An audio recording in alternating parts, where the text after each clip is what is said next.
Bonjour à tous et à tous, aujourd'hui on se retrouve pour une petite vidéo sur le téléfilm Marvel qui est sorti au début du mois d'octobre à l'occasion d'Halloween pour le Marvel Special qui s'intitule Werewolf by Night. Que raconte Werewolf by Night? Par une nuit orageuse et terrifiante, des chasseurs vont se retrouver dans l'ancienne demeure des Bloodstone. En effet, Ulysse vient de décéder. Et à l'occasion, sa femme organise une chasse. Les chasseurs doivent, pour ce faire, pour obtenir la pierre de sang, chasser un monstre. Mais ils ne savent pas en fait qu'un loup-garou est caché parmi eux. Cette analyse va se découper en deux parties. Dans un premier temps, nous allons expliquer pourquoi Werewolf by Night est un téléfilm marvelien intelligent. Pourquoi il y a autant... en quoi il est intelligent. Parce qu'il y a tout simplement des citations, des références aux films d'horreur, aux films de monstres, et que Marvel, pour une fois, essaie de faire autre chose. Et dans une deuxième partie, nous analyserons plus, en fait, une question globale, qui va plus se tourner vers la question des séries, c'est-à-dire est-ce que, finalement, l'avenir de Marvel ne serait pas plutôt tourné vers les séries. En effet, dès le générique d'ouverture, Marvel nous énonce que nous nous trouvons devant un ovni horrifique. Nous avons tellement l'habitude d'entendre ce générique que voir que le logo Marvel devient complètement électrique, ce qui fait office de citation par rapport à l'œuvre de Frankenstein, et que les cris se font entendre, ce côté horrifique est omniprésent avec les griffes du loup-garou, ça nous fait étrangement un peu... ça nous excite un tout petit peu. Et ça, c'est dû au fait que Marvel nous énonce que nous nous trouvons, comme je viens de le dire, devant un téléfilm horrifique, qui cite beaucoup les films d'horreur plus largement. Nous en reparlerons au niveau du vocabulaire horrifique qui est énoncé, au niveau externe des jumpscares, on en parlera plus tard, mais plus précisément, ici Marvel, Michael Giacchino, le réalisateur, fait des références tout bonnement aux films de monstres, des années 30 à 60, puisque le passé et le présent, comme vous avez pu le voir si vous avez vu le téléfilm, s'entremêlent. Il fait des références donc dès le générique d'ouverture, mais aussi tout au long de ce métrage. C'est-à-dire qu'on a cette ambiance du manoir qui fait années 30 à 60, très ancien, très désuet, tout simplement, avec ce mannequin, plutôt cet automate qu'on peut retrouver dans les Contes de la Crypte ou ce genre de film par exemple, qui fait très, passé désuet, très ancien. Le monstre, par exemple, Ted, aussi également, qui fait très film, comme je l'ai dit, Universal ou Hammer, et le loup-garou. Jack, qui, pareil, son costume ne fait pas du tout penser au costume très sophistiqué de John Landis, mais fait penser plutôt au film de loup-garou Universal. Et comme je l'ai dit précédemment, le film reprend plus largement il pastiche, palimpseste on va dire plutôt, Michael Giacchino, le réalisateur, les films d'horreur plus largement. En effet, le réalisateur va réutiliser tous les codes horrifiques, le vocabulaire horrifique, notamment les jumpscares qui arrivent une ou deux fois dans le téléfilm, ce qui est un peu moindre vu, on va dire, les dictats d'aujourd'hui et vu les codes aujourd'hui des films d'horreur, mais aussi plutôt le vocabulaire, c'est-à-dire horrifique, plus large, le vocabulaire de la mort par exemple, les chasseurs parlent de mort, tuer, par exemple, ils parlent des monstres qu'ils ont tués ensemble au début du film, et aussi Jack va exprimer la mort par une phrase, ça va être un carnage si je me transforme en gros en loup-garou. Et on a donc la mort qui est exprimée, vocabulaire mortifère, par les mots qui sont dits, par les dialogues plutôt, et aussi par l'image. C'est-à-dire on a des têtes de mort, on a du sang, bon ici c'est en noir et blanc, on le comprend bien, un peu censuré on va le dire, entre guillemets, du sang, des cadavres, des morts, des têtes de mort, donc on a un vocabulaire vraiment complètement de la mort, et qui plus est, les deux points les plus intéressants, c'est sur plutôt le vocabulaire horrifique, les codes, on va dire plutôt sémantiques, si on peut dire les codes horrifiques. Ce sont les deux points suivants, l'attente. Dans tous les films d'horreur type slasher si on veut, le spectateur attend quoi? Les spectateurs attendent quoi? C'est de voir Michael Myers et Freddy apparaître à l'écran. Et ça, c'est très bien exprimé par une scène, je ne sais pas si vous vous en souvenez, où tout simplement nous avons un écran blanc, une espèce d'écran blanc, et on va dire Jack complètement en premier plan. Et on attend clairement, on le sait vu les codes horrifiques actuels, même des codes horrifiques depuis la nuit des temps dans le genre horrifique, on sait très très bien qu'il va pouvoir se passer quelque chose. Et au final, il ne se passe rien. Donc Michael Giacchino arrive quand même à jouer avec les codes horrifiques. Et Ted, finalement, n'est pas aussi méchant. Et on a ça, voilà, cette attente. Puis finalement, cette attente est complètement rompue, puisqu'on n'a plus les codes ne sont plus véritablement clairs, nets, ou totalement brouillés. Et le deuxième point que j'ai voulu énoncer, c'est le visible et l'invisible. L'archétype type, on va dire le leitmotiv type, c'est Michael Myers. Michael Myers, c'est l'invisible et le visible. On sait qu'il est là dans Halloween puisqu'on entend sa respiration, mais en même temps à l'écran il n'est pas là. Ça fait que ça met comme le requin.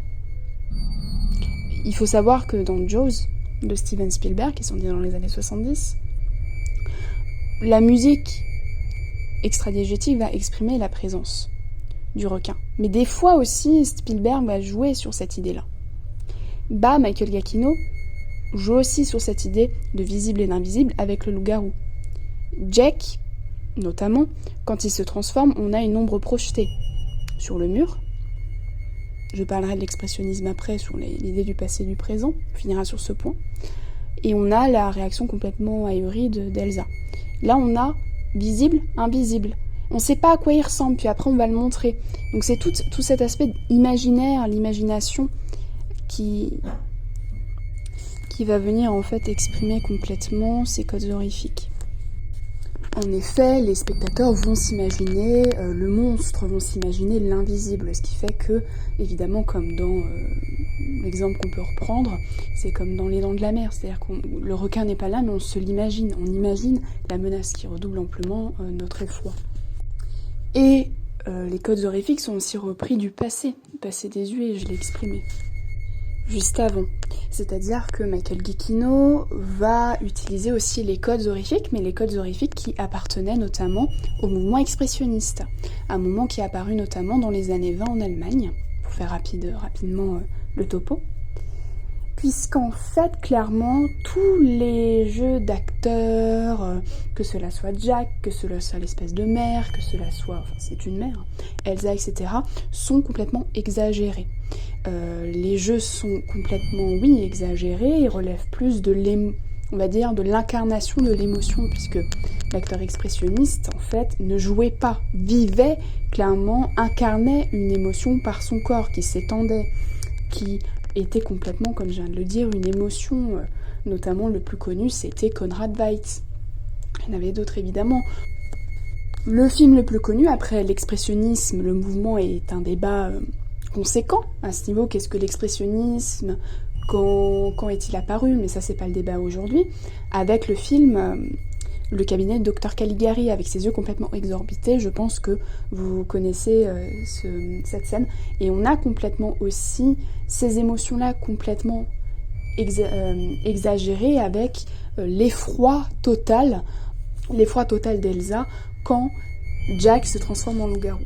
Ses yeux sont tout de même exorbités, elle met ses mains sur son visage, etc. Donc vraiment une exagération, on a une exagération du jeu chez tous les acteurs, amplement. Ce qui fait que ça va être complètement mon dernier point, important aussi pour le film, c'est cette relation, comme je viens de le dire, avec le passé horrifique, des films d'horreur passés, etc., des années 30-60, au présent, vocabulaire présent.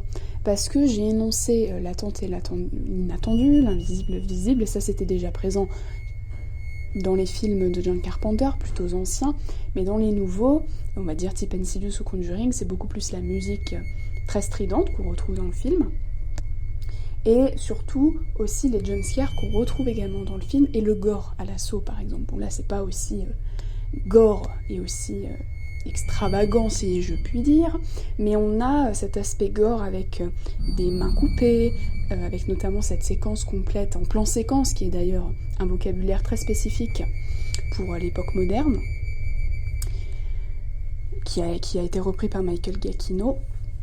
Et l'effet gore, bah voilà, on a des cadavres, du sang qui gicle sur la caméra, donc on a amplement un vocabulaire présent. Ce qui fait que Michael Giacchino, amplement par son téléfilm, va utiliser, comme je l'ai dit, le vocabulaire passé comme le vocabulaire présent, et finalement, on ne sait pas dans quelle époque on se situe véritablement, ce qui fait qu'on est un petit peu déstabilisé, parce qu'on a du noir et blanc au début du métrage, avec seulement une teinte de couleur, des effets spéciaux qui sont mêlés à des effets pratiques, donc toujours ce lien entre le présent et le passé. Ça, par exemple, je vous invite à regarder un petit peu sur YouTube, il y a de très très bons youtubeurs qui en parlent, notamment Lily S'ennuie qui a fait toute une analyse sur cette idée-là, que je reprends et que j'essaie d'affiner, et je préfère la citer. Et voilà, donc le passé et le présent sont reliés, et on ne sait vraiment pas dans quelle époque nous sommes, ce qui fait qu'on est quand même un peu déstabilisé, parce qu'à la fin on revient à la couleur, comme Marvel a pu le reprendre pour WandaVision par exemple. C'est très très intéressant, ou encore plus récemment Thor Ragnarok. Donc voilà, en conclusion, le téléfilm Werewolf by Night est très intéressant du point de vue artistique, ça ne renouvelle pas totalement la formule Marvel, mais ça l'allonge et ça la complète par des intentions créatives importantes, on l'a vu, et là le plan séquence est juste aussi magistral avec cette porte qui se referme, et ces violons stridents, enfin cette musique vraiment cacophonique, le rythme, voilà, qui aussi, je vais juste reprendre un tout petit point que j'ai pas énoncé avant, que je viens de m'en rappeler, c'est le point par exemple vraiment, le rythme du film, c'est un cycle, bam, bam, bam, bam, qui attise cette idée-là d'attente, on attend qu'il y ait quelque chose qui se passe, avec ce leitmotiv qui revient tout le temps, de musique qui fait pam, pam, vraiment de tempo très répétitif. C'est un leitmotiv des films d'horreur, hein. C'est attendre amplement quand il rentre dans le labyrinthe, donc on sent cet effroi-là. Et vraiment, le film est très très intelligent de par l'utilisation, de par son langage, par le pastiche, le palimpseste qui fait des films d'horreur, des films de monstres, donc je vous invite très grandement à aller le voir.